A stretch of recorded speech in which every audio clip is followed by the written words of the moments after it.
சமூக வலைதளங்களில் கிடைக்கும் சில நொடிகள் புகழுக்காகவும் லைக்குகளுக்காகவும் ஒரு மனிதனின் கண்ணியத்தை சிதைக்கும் ரீல்ஸ் கலாச்சாரம் இன்று ஒரு உயிரை பறித்துள்ள கொடூரம் கேரளாவை உலுக்கியுள்ளது. கோழிக்கோட்டில் ஒரு சாதாரண பேருந்து பயணம் ஒரு குடும்பத்தின் நிம்மதியையே சீர்குலைத்திருக்கிறது. கடந்த 2 நாட்களுக்கு முன்பு ஷிம்ஜிதா என்ற பெண் பேருந்தில் பயணம் செய்தபோது அருகில் இருந்த தீபக் என்ற நபர் தன்னை அநாகரிகமாக தொட்டதாக கூறி அவருக்கு தெரியாமலேயே வீடியோ எடுத்துள்ளார். அந்த வீடியோவில் தீபக்கின் குணத்தை சிதைக்கும் வகையில் கடுமையான சொற்களை பயன்படுத்தி பாலியல் சீண்டல் செய்த குற்றவாளி என சித்தரித்து இன்ஸ்டாகிராமில் பதிவிட்டுள்ளார். இந்த பதிவு காட்டுத்தீயாக பரவியது.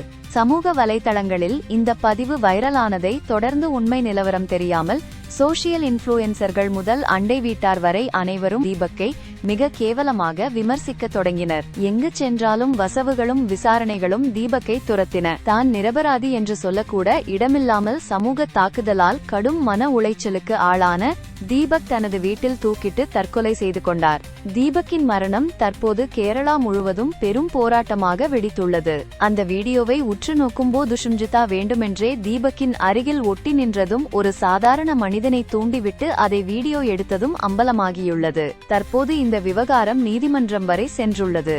சட்டம் மற்றும் காவல்துறை என்பது பெண்களுக்கு மட்டும் பாதுகாப்பானது அல்ல, ஆண்களுக்கும் தான் என முழங்கி பெண் வழக்கறிஞர் ஃபவுசி ஹபீப் தீபக்கின் குடும்பத்திற்காக களமிறங்கியுள்ளார். பொய் குற்றச்சாட்டு சுமத்தி ஒரு உயிரை பறிக்க காரணமான ஷிம்ஜிதாவை சட்டத்தின் முன் நிறுத்தி தண்டனை வாங்கி தருவேன் என அவர் உறுதி பூண்டுள்ளார்.